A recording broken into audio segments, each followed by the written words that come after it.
Teacher tries to fail poor student on purpose. His hidden IQ ends the debate. The cough comes from somewhere in the back row, soft but sharp, cutting through the silence like a blade.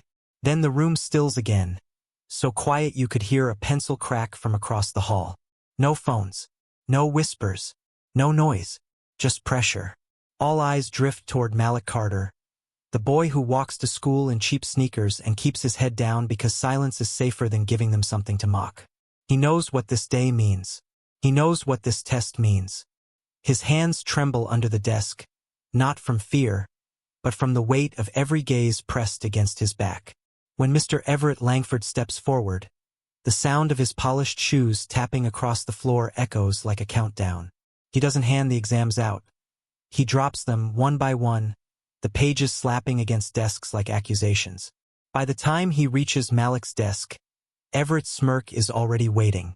His suit is crisp, his tie perfect, his eyes cold like marble pulled from old money walls. He places the test in front of Malik, then leans down until Malik can feel his breath across his knuckles. "Prove you belong here." The words land heavier than the paper itself. The room doesn't move. A few students exchange glances, the kind that slice deeper than insults. Malik swallows once, feeling heat crawl up his neck.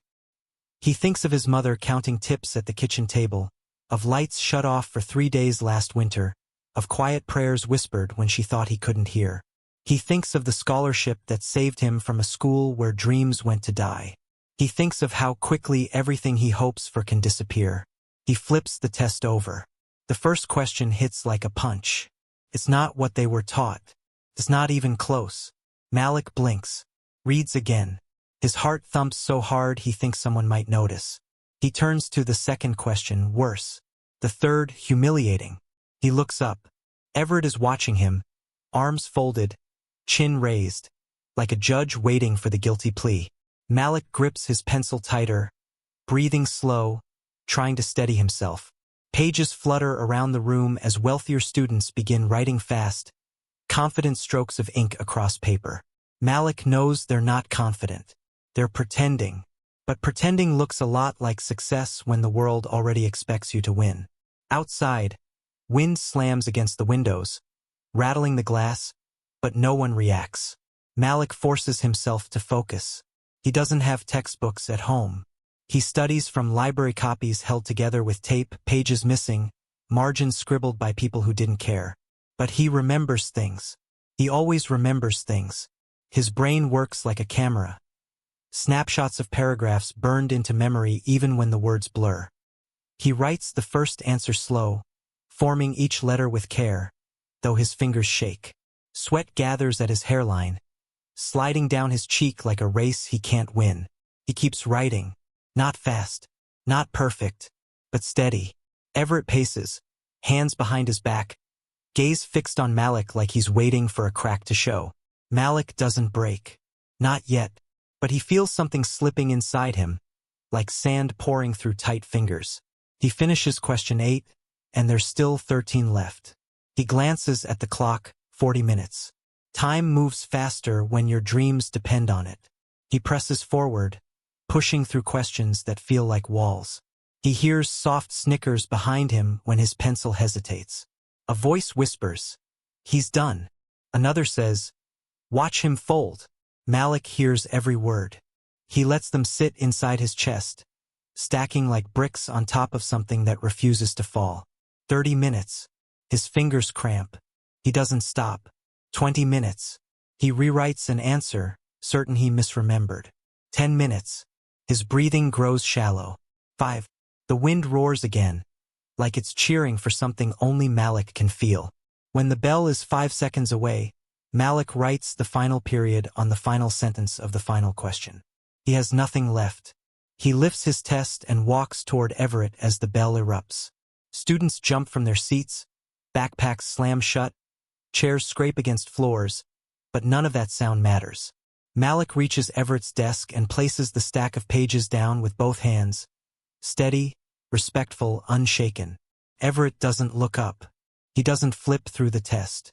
He picks up a red pen and drags a bold F across the top, as if it were already printed there. The ink bleeds like a wound. Gasps ripple, not loud, but loud enough for Malik to feel them like fingers pointing. He stands frozen for one slow heartbeat. Shame burns his face, crawling across his skin until he feels it behind his eyes. Everett's voice is calm, too calm. Some students rise, some don't. He pushes the paper back with his fingertip, not his whole hand. Like Malik's presence doesn't deserve more. Malik stares at the letter. He sees more than red. He sees a future fading, a door closing, everything he fought for slipping away. But then something shifts, something quiet, controlled, dangerous. He meets Everett's eyes for the first time that day, and in that stare, the imbalance trembles. Everett turns away, already moving toward the door, already believing the moment is over. But Malik is still there, breath slow, shoulders squared, a spark hidden behind calm eyes. He folds the test, slides it into his notebook, and walks out without a word. But his silence says everything. He isn't beaten. He's becoming something else. Something Everett never planned for. Something no one saw coming. The hallway waits outside, full of whispers and shadows and futures built on privilege. But Malik steps into it like a man carrying fire, because the test wasn't meant to be passed. But Malik wasn't meant to accept failure. And somewhere deep inside, the fight of his life has already begun. Malik walks down the hallway slow, each step echoing against the lockers like his heartbeat is stomping inside his chest. Students rush past him, laughing, gossiping, brushing shoulders without looking up. But he feels like he's walking through deep water, everything heavy and slow. The test sits inside his notebook, folded like a secret he never wanted to carry. Every time a whisper floats his way, his fingers press against his backpack strap tighter, as if holding on can keep him from falling apart. The word failure keeps crawling through his thoughts, but another word grows underneath it, quiet and steady. Fight. He pushes open the doors and steps outside. Cold air slaps against his face, sharp enough to wake him up. The wind feels louder now, as if the world knows what happened inside that classroom.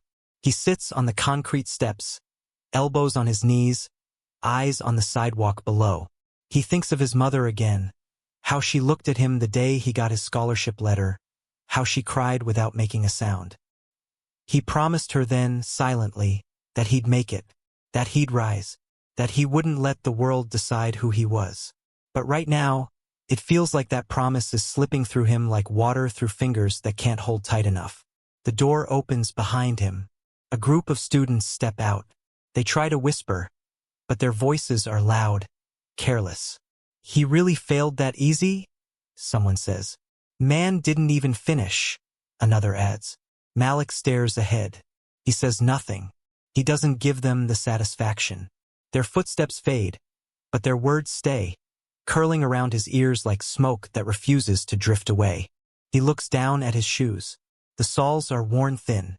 He remembers taping the heel once after rain soaked through. He flexes his toes and breathes slow. He tells himself that shoes don't measure how far someone can run. But he feels the weight anyway, heavy and unfair. Everything about him feels judged before he even speaks, and that F feels like proof for people who already believed he had nothing to offer. Minutes pass, maybe an hour. Students leave, teachers leave. The parking lot empties until silence stretches across the pavement. Malik finally stands up. He doesn't want to go home yet, but he doesn't want to stay here either. So he walks, past the soccer field, past the bus stop, past the restaurant where rich parents pick up dinner without checking prices. He walks until the school feels far behind him, but the shame still sits inside his chest, refusing to move. His phone buzzes once. A message from his mom. "You good? Dinner later? I got you something small." He stares at the screen, eyes stinging. He types yeah but deletes it. He types long day but deletes that too. He finally writes on my way soon and hits send. The message feels like a lie and a promise at the same time. As he turns back toward home, he pulls the folded test paper from his notebook. He stares at the red F, the ink staring back like a final verdict. He opens the pages slowly, reading his own handwriting, the lines he wrote under pressure, the answers he pieced together from memory and grit. And the longer he looks, the more anger curls in his stomach. Not wild anger, not anger that makes you reckless, but the kind that sits still and thinks. The kind that plans. The kind that waits. He notices something small. One of the questions is correct. He knows it. He remembers the textbook paragraph exactly. Malik flips the test again and again, feeling confusion mix with disbelief. He didn't grade this. He says it out loud, his voice barely more than a whisper carried by the wind. He didn't even check. The realization doesn't lighten the pain. It deepens it. Everett didn't fail the answers. He failed Malik. He failed who he believes Malik is. The anger in Malik shifts again, becoming something sharper. A thought forms, slow, dangerous, but true. If he didn't read this, then he doesn't know what I can do. Malik folds the test with care now, almost gentle, like it's proof of something powerful. He slips it into his backpack and keeps walking, his feet moving faster with each step. When Malik reaches his street, porch lights glow warm across worn houses. He sees a kid selling candy bars door to door, trying to raise money for a team Malik could never afford. He sees neighbors sitting on steps, music playing softly from open windows. Life keeps moving. The world doesn't pause for heartbreak. Malik feels that truth settle inside him, painful but steady. Nobody is coming to save him. If he wants the world to see his worth, he has to make it undeniable. He reaches his front door and pauses, keys in hand. His mother's laughter rolls through the thin walls, tired but alive. Malik breathes in deep, trying to bury the shame before he enters. He opens the door. His mother turns, eyes bright even after long hours. "There's food on the stove," she says, voice warm like a blanket. Malik nods, sets his backpack down, forces a small smile. She doesn't ask about his day. She can see it in his shoulders. Later, in his room, he turns on a small desk lamp. The light flickers once, then steadies. Malik pulls out the test again. He reads every answer slowly, tracing each sentence with his finger. He knows he didn't write perfection, but he wrote truth. He wrote effort. He wrote memory built from studying until his eyes burned. And someone dismissed it without a second thought. He closes the test, sets it on the desk like a challenge waiting. Then he sits back in his chair, staring at the ceiling, breathing deep. The silence in the room feels heavy, but not crushing. More like a storm gathering before lightning strikes. Malik whispers into the quiet, almost afraid of his own voice. "I'm not done." The lamp hums. The wind shakes the window. His heart beats steady. Everett thinks the story ended today. But Malik knows chapters don't close because someone else says so. They close when the truth speaks louder than silence. And Malik is finally ready to speak. The bell rings at 8:05, but the whispers arrive long before that. Malik steps through the school doors, backpack heavy, eyes tired, shoulders tight from a night where sleep never came easy. His feet feel heavier today, like every step echoes the weight of that red F folded inside his notebook. The hall stretches ahead, lockers shining, banners fluttering, students gliding through like they own every inch. But today, every voice turns sharp when he passes, like paper cuts you don't see until they sting. Someone mutters near the drinking fountain. "He never belonged here anyway." Another voice answers, "Scholarship don't mean smart." They don't say his name. They don't have to. Malik keeps walking, head high, chin up, eyes forward, like his mother taught him. But his heart knots tight, every beat pushing against his ribs like it's trying to escape. He reaches his locker, hands shaking just a little. He breathes through it. He tells himself he doesn't care. He tells himself every great story starts in the dirt. But today, the dirt feels deeper than ever. When he pulls out his notebook, the folded test peeks between the pages like a bruise that refuses to fade. He presses it closed again, tucking the pain back where no one else can see. Behind him, footsteps stop. A voice, soft, uncertain, says, "You okay?" Malik doesn't turn. He doesn't trust his voice. He just nods once, quick, hoping whoever asked won't wait for more. They leave without another word. Silence returns, heavier. Second period ends slow. Third stretches longer. By fourth, Malik feels the whispers turning louder, gaining shape, gaining power. Rumors move faster than truth, and today they sprint. Someone says he didn't answer a single question. Someone else says he walked out crying. None of it is true, but lies don't need proof when people already want to believe them. Malik sits through class staring at the board, but he hears every word behind him. Teacher said he's got no discipline. Said he's smart enough on the streets, but not here. Standards matter, right? Not everyone can be saved. Malik's fists tighten under his desk, nails digging into his palms until it hurts. He doesn't turn around. Not yet. After the final bell, Malik walks straight to Everett's classroom. The door is half open, light spilling across the floor like a trap. Everett is at his desk, writing something, back straight, movements calm. Malik steps inside, heartbeat rising. He stands in front of the desk, waiting until Everett finally looks up, pen slowing, eyes cold like stones set deep in ice. Malik places the test on the desk. His hands don't shake this time. His voice stays steady. Did you even read my answers? The pause stretches long. Everett leans back slowly, like he's annoyed someone dared question him. Some kids just don't rise, Malik. Accept that. The sentence hits harder than any insult. It's not what Everett says. It's how sure he is when he says it. Like Malik's future is something already written, and Everett is just turning the page. Malik stares at him, jaw tight, breath shallow. He wants to argue. He wants to scream, but the words stick in his throat like thick smoke.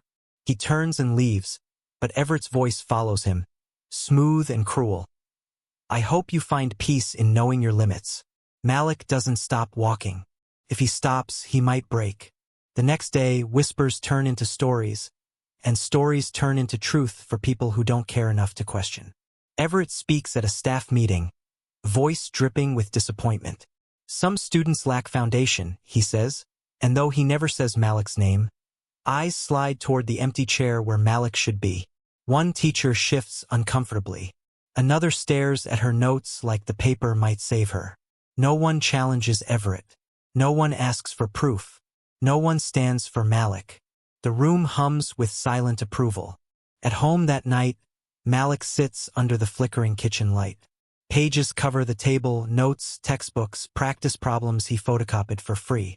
The table wobbles with every movement, one leg shorter from years of use, but Malik steadying it with his foot keeps it from tipping. The streetlight outside buzzes, casting shadows across the room like stripes of gold and gray. His mother comes home late, uniform wrinkled, eyes tired enough to speak for her. She drops her keys, sighs, then sees Malik working. She stands behind him, rests her hand on his shoulder. Baby, don't let a man tell you who you are. Her words cut through the fog in Malik's mind. For a moment, the doubt thins, but it never disappears.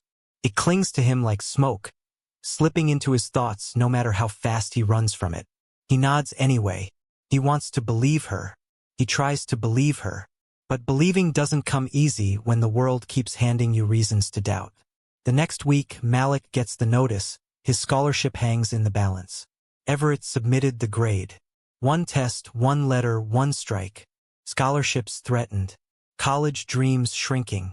His future narrowing like a hallway with no doors. Wealthy parents praise Everett's high standards, claiming he's protecting the school's reputation. The word limited gets whispered in meetings, spoken in hallways, written between lines of polite emails. Malik feels it everywhere, but something inside him sharpens. Not anger, not pride, but a fire made of every moment someone underestimated him. He approaches Everett again. I want another test. Everett laughs. Not loud, but loud enough. Even if I agreed, what makes you think you'd pass? Malik's answer rises steady, quiet but sharp as steel. Because this time, I'll write answers you can't ignore. Everett's smile fades just a little. The air between them tightens. Something shifts, not big, not obvious, but real. Malik leaves the room with his back straight, the test crumpled in his hand like a promise waiting to be rewritten. Across the school, whispers don't stop. But for the first time, Malik doesn't walk faster to escape them. He walks slower, because he finally knows the whispers aren't the end. They're the beginning. The morning after Malik asked for another test, a strange tension hangs in the air, like the school is holding its breath, waiting to see if Everett laughs again or finally takes him seriously. Malik walks the hallway slow, steady, eyes forward. He hears the same old whispers, but they sound different now, like echoes fading instead of knives cutting. Some students still watch him with smirks, expecting him to fold again. But others watch with something new in their eyes, curiosity, maybe respect, maybe both. They saw him stand up to Everett. They saw something shift. Even if they pretend not to care, the silence that follows Malik today feels heavier than yesterday's noise. In class, Malik sits near the window, notebook open, pencil tapping softly against the page. Everett begins teaching, voice calm, posture perfect, but his eyes don't meet Malik's. Malik watches him anyway. Something about Everett seems different too. His shoulders a little tighter, his voice not as smooth, his pacing just slightly uneven. Malik wonders if Everett expected the conversation to end after those words. Some kids just don't rise. But Malik didn't retreat. And now Everett feels it too. The challenge lingering in the air like thunder waiting to strike. When the bell rings, students gather their things. But instead of rushing out, a few linger. Malik can feel their eyes on him, waiting to see if he'll try again. He doesn't speak. He just closes his notebook, stands tall, and walks out, slow and deliberate, as if every step repeats the same message. I'm not done. The door closes behind him, and whispers chase him down the hallway once more. But this time there's something electric in them. Anticipation. After school, Malik heads home the long way, stopping by the corner store for a pack of highlighters and a notebook he can barely afford. The cashier gives him a soft nod, like she already knows he's carrying more than paper. Malik walks past the playground, past the mural of heroes painted on the side of the recreation center. People the world once doubted too. The sun sets slow, orange light splashing across brick walls like fire. Malik steps into his house and the warmth of cooking fills the air. Denise stands at the stove, hair tied back, apron smudged with flour. She turns when she hears him, her smile small but steady. Malik sets his things down and hugs her without words. Her arms wrap around him tight, steadying him the way she always has. She doesn't ask what happened today. She asks a different question. You eating tonight? Malik nods, voice caught in his throat. Sometimes love is quiet. Later, the lamp on Malik's desk flickers once, then holds. He lays out textbooks, worksheets, flashcards, everything he has which never feels like enough. But tonight, his determination feels bigger than his materials. He reads until his eyes blur, flattens wrinkled pages with the side of his palm, copies definitions twice, then again. He studies formulas until they make sense in his bones, not just his mind. He whispers answers into the dark, testing his memory, building confidence piece by piece. When his neck aches, he stretches. When his hands cramp, he shakes them out and keeps going. The wind outside sweeps through the streets, rattling windows, but Malik doesn't stop. Midnight passes. Another hour fades. And still he studies, not because he wants revenge, but because he wants truth. Because he wants the world to see what he already knows. He belongs. Across town, lights shine late in teacher parking lots, but Everett's window stays dark. He sleeps well. He believes the story is over. He believes Malik's rise was a moment, not a movement. He believes control still rests in his hands. But sometimes power shifts without sound. Sometimes a storm builds in silence. The next morning, Malik returns to school with his backpack heavy and his heart steady. He walks through the hallway where rumors still float like dust in sunlight. But today his steps cut through them like wind pushing fog aside. A group of students stop talking when he passes. One boy says something under his breath, but Malik doesn't react. He doesn't need to. His silence speaks louder than any insult they could throw. When Malik reaches Everett's classroom door, he pauses, not out of fear, but focus.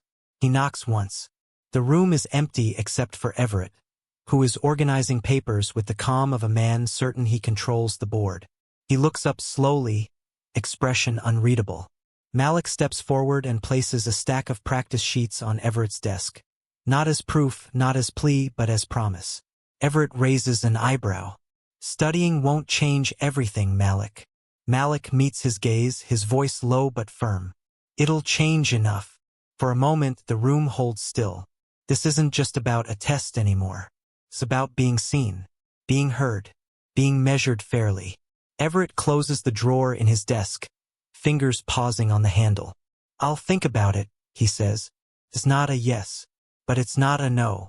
And Malik walks out with that possibility burning in his chest like a small flame that refuses to die. Days pass. Malik studies every night.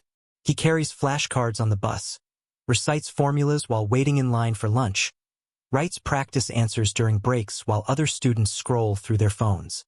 Teachers notice, but most stay silent, unsure where to stand. One of them, Ms. Rowe, slips him old tests after class, whispering, "Don't say I gave you these." Her voice trembles, not with fear, but with hope. And then it happens. A notice pinned to the bulletin board outside the main office. Academic appeal hearing, Wednesday, 3 p.m. Malik's name is written underneath, bold and unmistakable. Students gather around, reading. Some laugh, some shake their heads. But someone else says, "I hope he wins." Malik hears it. And that voice, small, trembling, it lifts him. That night, Malik closes his notebook slowly, exhaustion pulling at his eyes. He sits back, breath steady, heart calm. He opens his window and lets the cool air wash over him. The test is coming. The rematch is near. And the whispers that once cut him now push him forward. Malik whispers into the night, voice quiet but unbroken. "They won't forget me this time." Across the city, Everett reads the notice too. He stares at Malik's name longer than he planned. And for the first time, he wonders what happens if the boy rises. The school sleeps, but something in the air stays awake, waiting. The guidance counselor's office always smelled faintly of peppermint tea and old books, a soft contrast to the sharp edges Malik faced everywhere else. When he steps inside, the lights are low, sunlight slipping through blinds like thin stripes of faith. Malik sits across from Miss Carson, hands folded, shoulders tight, holding himself like a boy bracing against disappointment that hasn't arrived yet, but always seems close. She watches him with eyes that don't judge, eyes that feel like rest. She doesn't speak at first. She just lets silence sit between them until Malik finally looks up, meeting her gaze with tired determination. "I need another chance," he whispers, voice shaky but steady beneath the tremor. Miss Carson leans back, thinking, her fingers tapping the desk as if playing a silent piano only she can hear. Then she says something that changes everything. "What if we step outside this building and measure what he can't touch?" Malik blinks once. His breath pauses. Ms. Carson explains, an independent intelligence evaluation, scored by a third party with no school staff involved. No bias, no judgments, no whispers, just Malik and the questions. Malik's heart thumps quick. The idea feels dangerous, like stepping onto a high ledge with wind at his back. But Ms. Carson's voice stays calm, warm, steady. "You deserve to be seen for who you are, not who someone decided you are." The words land like water on dry soil. Malik nods once, then again. His voice is quiet, but his choice is loud. "I'll do it." For the first time in weeks, hope breathes inside him. The test day arrives gray and cold. Malik's hands shake as he pulls open the door to the testing center, his breath forming clouds in the chilly morning air. The lobby is silent except for the clicking of a receptionist's keyboard. No teachers, no students, no eyes watching him from corners with expectations carved in stone. Malik signs his name and waits, knees bouncing, mind racing. When the door to the testing room opens, he steps inside and feels the difference instantly. The walls are bare. The fluorescent lights hum softly.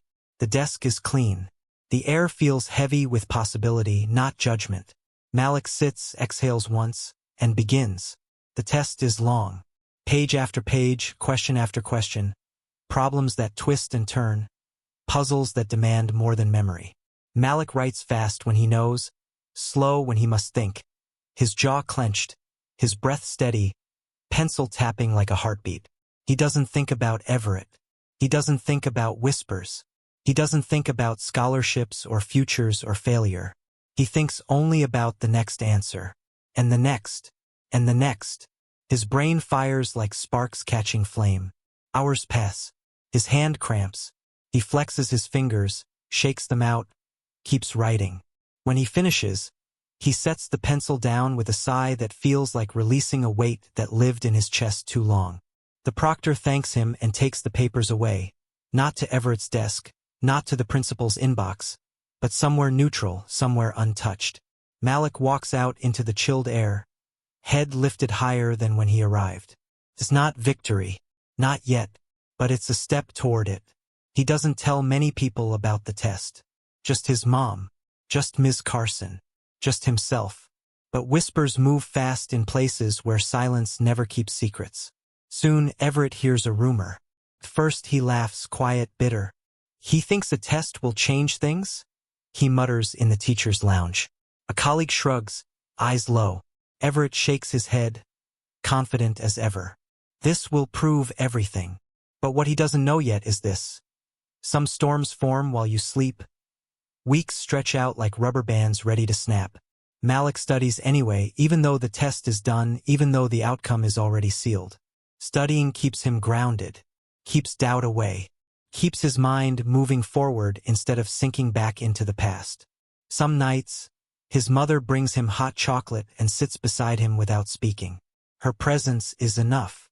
Some nights, he studies until his eyelids flutter, exhaustion tugging at his spirit, but he refuses to stop climbing.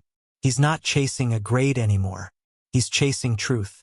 Then one Friday morning, Ms. Carson calls him to her office with a voice that trembles just slightly. Malik walks in and sees it immediately. The envelope, thick, sealed, stamped, official. Ms. Carson tells him the principal requested a formal reading. Teachers present, board members attending, some students invited. Malik feels his stomach twist, breath stuttering. The envelope looks heavier than paper has a right to be. Fear whispers in his ear, trying to crawl inside him again, but something stronger rises in his chest. Malik nods. He's ready, because whatever the envelope holds, it's his truth, no matter what. The day of the meeting arrives, and the school halls buzz like bees trapped in glass. Teachers straighten jackets, board members grip clipboards, students whisper with excitement and disbelief. Malik sits in the conference room, hands folded in his lap, jaw tight, breathing slow. Everett arrives last, walking with confidence, chin lifted, smile lazy and sure, like a man who believes the story ends in his favor. He sits across from Malik, eyes cold, voice smooth. Let's get this over with. The principal stands, fingers trembling as they hold the envelope. A hush falls. Someone coughs. Someone else sucks in a nervous breath. Malik feels the world narrowing into that single sealed edge of paper. The principal slices it open, pulls out the results, and the room leans forward together. One shared breath, waiting. The envelope opens. But before the words come out, Malik closes his eyes. Not in fear, but in strength, and whispers inside himself, I know who I am. And the room holds still, balanced on the edge of truth. The principal unfolds the results slowly, as if the weight of the page might crush someone once the truth escapes. Paper rustles loud in the silence, louder than whispers ever were. Malik sits still, hands clasped together, thumbs pressed tight, heartbeat steady but strong. Everett leans back in his chair, arms crossed, wearing that same confident half-smile. The kind that comes from a lifetime of being right without ever being questioned. Malik notices how the room tilts toward Everett, how every eye keeps drifting to him first, expecting him to guide the reaction, waiting for his certainty to steady them. Malik breathes in slow, not jealous, not angry, just waiting for the moment that might change his life. The principal clears his throat once, twice, then finally speaks. "Mr. Langford," he says, voice trembling at the edges. Malik scored in the top 1% of the entire state. The room freezes. 1 second stretches into 5, into 10, into a quiet eternity where no one moves, no one speaks, no one even breathes. Then it hits like a shockwave no one saw coming. Gasps fall out of open mouths. Eyes widen. Pencils drop. A chair scrapes just slightly as someone shifts in disbelief. Malik doesn't move. He feels the words sink into his bones where doubt once lived. Not a victory dance. Not fireworks. Just truth settling into the spaces that once felt hollow. Everett's smirk dies slowly, fading like a candle starved of oxygen. His face drains color, lips parting just enough to show confusion cutting through certainty. He blinks once, twice, as if the results might rearrange themselves if he looks again. Malik glances at him, but only for a moment. He doesn't need to watch Everett unravel. He needs to breathe. He looks down at his hands, unclasping them quietly, feeling the tension leave his shoulders like a weight finally lifted. Wealthy students who once mocked him stare with eyes wide open, their world bending in real time. A boy in the back whispers, "Top 1%? Another responds, "He did that." Their voices don't sting. They land soft, almost like apologies that haven't fully formed. Ms. Carson steps forward, voice firm but gentle. "You graded him before reading his work," she says, eyes locked on Everett. "You tried to define him before measuring him." Her words stand tall in the space, echoing across the walls like truth finally finding volume. Everett swallows hard, mouth opening but no words coming. Malik watches his teacher's hand tighten around the arm of his chair, knuckles whitening like bone under snow. Everett finally manages to speak, voice cracking, "That's impossible." But the paper in the principal's hand doesn't change. The numbers don't blink. The truth doesn't bend. Malik looks around, not to gloat, not to demand apologies, but to see whether people finally see him.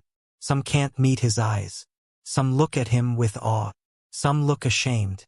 But Ms. Carson meets his gaze fully, like she always has, and nods once. A nod that says, "You earned this." Malik exhales, slow and deep, and it feels like breathing for the first time. Everett stands, but his legs shake almost imperceptibly. He braces himself on the table, eyes glassy with disbelief. I didn't," he stammers, but the sentence never finishes. Malik doesn't need it to. His silence feels like justice stepping forward, calm and patient. The room shifts around him. Teachers clearing their throats, students sitting straighter, board members exchanging looks. Power doesn't shout here. It settles. And for the first time, Malik feels taller without moving a muscle. The meeting ends with murmurs rolling like waves across the room. People gather their papers quietly, unsure whether to approach Malik or give him space. Everett leaves without speaking to anyone, his hurried steps echoing down the hall like someone running from a mirror. Malik stays seated for a moment longer, hands resting gently on his notebook. He doesn't rush. He lets the minutes move around him, allows the shock to fade into clarity. When he finally stands, Ms. Carson places a hand on his shoulder. Not heavy, not claiming credit, just steady support. "You were always capable," she says softly. Malik nods, eyes misting with emotions he held back too long. "Thank you," he whispers, not because she saved him, but because she saw him. Malik steps into the hallway and the air feels different. Students part slightly as he walks, not out of fear, but respect they don't yet know how to express. One student mutters, "I didn't know he was like that." Another answers, "Maybe he always was." Malik keeps moving, not fast, not triumphant, just steady, with dignity anchoring each step. Posters line the walls for upcoming dances, sports tryouts, club meetings. But today, none of that matters. What matters is that the whispers have changed shape. They don't sting now. They watch. Outside, the wind presses against Malik's jacket, but he stands strong. The sky stretches wide above him, blue and endless, like a future unfolding. He takes a long breath, shoulders rising and falling with calm certainty. He whispers to himself, not loud, not dramatic, just true. I know who I am. His voice drifts into the wind, carried far beyond the school that once doubted him. Across the courtyard, Everett watches from behind a glass window, hand pressed against the pane as if distance keeps him safe from reflection. His eyes don't hold arrogance now. They hold something unfamiliar. Fear wrapped in respect, confusion tangled with realization. For the first time, Everett sees Malik not as someone beneath him, but as someone he never understood. And Malik walks away, quiet, steady, unbroken, not needing anyone to say he rose, because the truth already did. The last bell rings, but the campus doesn't empty right away. Students linger in groups, voices rising and falling like soft waves against brick walls. Malik doesn't join them. He walks alone across the courtyard, backpack slung over one shoulder, gaze lifted just enough to meet the horizon, like he's measuring distance he hasn't yet traveled. The sun hangs low, warm and golden, stretching long shadows across pavement cracked with years of footsteps. Malik feels the light on his skin, a quiet warmth he doesn't shy away from anymore. He sits on the low concrete ledge near the old oak tree, hands resting loosely on his knees, breathing slow. He came here to think, not to be found. But today, someone finds him anyway. Everett approaches without sound at first, his steps cautious, his posture no longer stiff with superiority. He stands a few feet away, sunlight catching the edges of his glasses, his shadow long and narrow on the ground between them. Malik doesn't look up right away. He senses Everett's presence, not heavy like before, but hesitant, unsure. When Malik finally lifts his eyes, Everett's face is different. Not polished, not guarded, just human. I was wrong, Everett says, voice quiet but steady. The words don't rush out. They arrive, one by one, like stones placed carefully in a new foundation. And his voice cracks, barely noticeable but real. I was afraid of being wrong. Malik watches him, expression calm, breath even. Everett continues, speaking not to defend himself, but to tear down the walls he built. I convinced myself I knew who you were before I ever listened. I let fear pretend to be certainty. Silence stretches between them, but it doesn't feel hostile this time. Feels honest. Malik could speak now. He could demand apologies louder, sharper. He could twist humiliation back toward the man who once wielded it like a weapon. But Malik doesn't need to. Revenge is loud. Dignity is quiet. So he lets the silence answer for him first. Everett swallows, unsure whether to keep talking or step away. Malik finally lifts his chin slightly and speaks. His voice calm, measured, but fueled with the strength of someone who survived being underestimated. You don't know where someone comes from, he says, eyes steady on Everett's.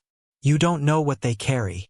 The words hit softer than anger but deeper than accusation, landing in the space between them with more weight than shouting ever could. Everett nods once, then again, each nod slow, accepting, not as punishment, but as truth. He doesn't look away. Malik doesn't either. For the first time, they see each other without walls. In the days that follow, the board meets behind closed doors. Decisions are whispered first, then spoken aloud, then signed in ink that feels like justice arriving late but still welcome. Malik's failing grade disappears from the record, not erased like it never happened, but removed like a stain that never should have formed. His scholarship returns, and with it, letters from colleges begin appearing in the mailbox. Envelopes thick with promise, stamped with futures once slipping away. Malik doesn't show them off. He reads them at the kitchen table with his mother, the two of them sitting shoulder to shoulder, breathing in each word like fresh air. Malik walks across campus differently now. Not faster, not louder, but with a quiet dignity that turns heads without meaning to. People make space as he passes, not out of fear, but respect that finally found its voice. Some classmates approach him one by one, eyes down, voices soft. I'm sorry, they say. I should have said something. Malik listens. He nods sometimes. He accepts their words, But forgiveness doesn't come instantly. Healing takes time, and Malik won't rush it just to make others comfortable. Others stare from a distance, shame heavy in their silence. They remember the whispers they repeated, the jokes they didn't stop, the moments they could have stood beside him but didn't. Malik carries their silence differently now, not as a wound, but as memory. He doesn't forget, but he no longer lets bitterness take space where determination belongs. Everett changes too. He begins spending time in classrooms most teachers ignore, spaces where underdogs sit with their heads down, unsure of their own brilliance. He tutors after school, not out of guilt but understanding. He learns to listen before speaking, to question his assumptions before judging. It's not redemption on a stage. It's quiet work in small rooms, one student at a time. One evening, Malik returns home to find his mother waiting with open arms. Denise pulls him close, holding him like she did when he was small. Tight, steady, safe. Tears fall against his cheek, warm like memory. Proud doesn't cover it. She whispers with a smile that carries every sacrifice she ever made. Malik closes his eyes, letting her strength fill spaces doubt once lived. When he pulls back, his voice is calm, anchored by a power that didn't come from praise or grades, but from rising when he was pushed down. "The world doesn't get to write your worth," he says softly. "You do." Denise presses her hand to his cheek, eyes shining. Malik holds her gaze and feels something settle inside. Peace, maybe, or purpose. He learned something powerful. Intelligence isn't just answers on paper. It's endurance. It's resilience. It's rising even when your name is written off before you lift your pen. Malik steps outside again, looking up at the night sky, stars scattered like promises waiting to be claimed. He breathes deep, voice quiet but steady as he speaks into the wind. "They thought they buried me. They didn't realize I was growing." Morning sunlight pours through classroom windows the next week, lighting up dust particles that dance like tiny sparks in the air. Malik walks through the hallway with his backpack slung over one shoulder, steps calm and measured. The whispers still exist, but they sound different now. Lighter, unsure, searching for new meaning. Some students nod at him as he passes, greeting him with quiet respect, while others avert their eyes as if afraid to face their own silence from before. Malik doesn't judge them. He just walks, steady, grounded, feeling the ground beneath his feet like proof that he earned his place here long before anyone noticed. He stops at his locker, opens it slowly, and takes out a fresh notebook. The old one is filled with late-night study sessions, scratched notes, pages worn thin from stress and hope pressed into every margin. He keeps it tucked in his backpack now, not as memory of pain, but as evidence that struggle can turn into strength if you refuse to stop climbing. As he closes the locker door, he catches a glimpse of Everett watching him from down the hall. Their eyes meet for a brief moment, not in competition, not in superiority, but in recognition. Everett nods once, not asking for forgiveness, just acknowledging what was learned. Malik returns the gesture, small but real. Then they both continue in opposite directions, carrying different lessons but now walking toward the same horizon. At lunch, Malik takes his usual seat by the window, the one where he used to sit alone with textbooks piled beside him like shields. Today, someone joins him, then another. They don't bring applause or praise, just presence. A girl with braids asks quietly, "How did you do it?" Malik doesn't have an easy answer, so he takes a slow breath before responding. "I didn't try to prove them wrong," he says, voice warm but firm. "I tried to prove myself right." The table goes quiet in the best way, not awkward but thoughtful. They let his words settle, knowing instinctively that some truths don't need repeating to be remembered. Later, in the library, Malik studies with the same intensity he always did. Just because people see his worth now doesn't mean he stops building it. He flips pages with confidence, not racing time, but walking alongside it. The librarian glances over occasionally, smiling to herself, as if watching someone become who they were always meant to be is a privilege she never takes lightly. After school, the principal calls Malik to his office again. Malik walks in with calm feet and steady hands, expecting paperwork or another update. Instead, the principal gestures toward the chair across from him, eyes softened by something close to pride. "Colleges have been calling," he says, placing 3 envelopes on the desk. Thick, official, wrapped in futures once out of reach. Malik doesn't open them yet.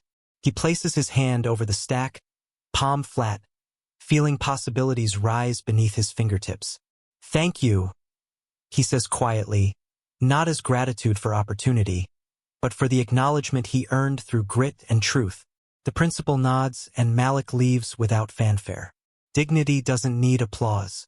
Outside, Everett stands near the courtyard tree, hands in his pockets, waiting. Not for approval, but for honesty. Malik approaches, stopping a comfortable distance away. Everett speaks first, voice controlled but humbled. "I'm working with the freshman class after school now," he says. "Kids who remind me of you." Malik raises an eyebrow, not skeptical, just curious. Everett's gaze drops slightly as he continues.